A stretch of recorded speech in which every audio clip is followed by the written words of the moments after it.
Please like and subscribe to Nisha's Classics and press the bell icon.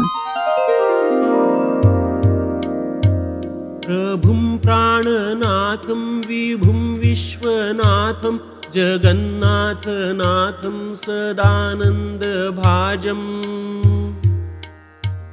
भवद्भव्यभूतेश्वरं भूतनाथं शिवं शङ्करं शम्भुमीशानमीडे गले रुण्डमालं तनौ सर्पजालं महाकालकालं गणेशाधिपालम् जटाजूटगङ्गोत्तरङ्गैर्विशालं शिवं शङ्करं शम्भुमीशानमीडे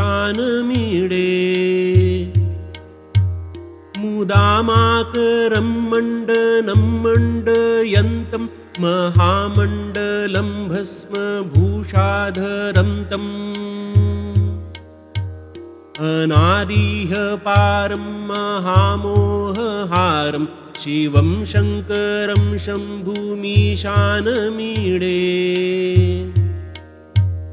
वटाधोनिवासं महाट्टाट्टहासं महापापनाशं सदा सुप्रकाशम् गिरीशं गणेशं महेशं सुरेशं शिवं शङ्करं शम्भुमीशानमीडे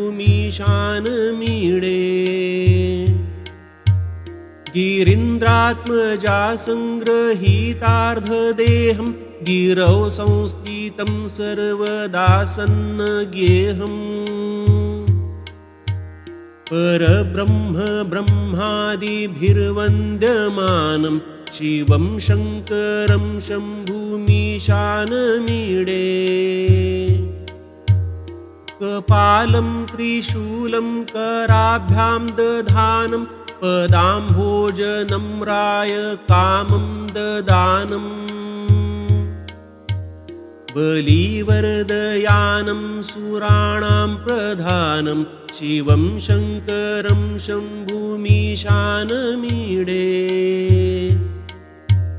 शरच्चन्द्रगात्रं गुणानन्दपात्रं त्रिनेत्रं पवित्रं धनेशस्य मित्रम् अपर्णाकलत्रं चरित्रं विचित्रं शिवं शङ्करं शम्भुमीशानमीडे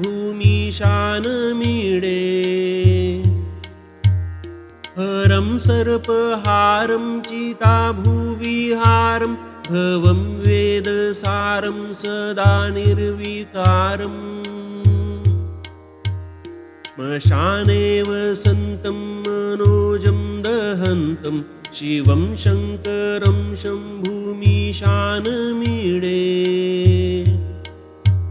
स्तवं यप्रभाते नरः शूलपाणे पठेत् सर्वदा भर्गभावानुरक्तः सपुत्रं धनं धान्यमित्रं कलत्रं विचित्रं समासाद्य मोक्षं प्रयाति प्रभुं प्राणनाथं विभुं विश्वनाथं जगन्नाथनाथं सदानन्दभाजम्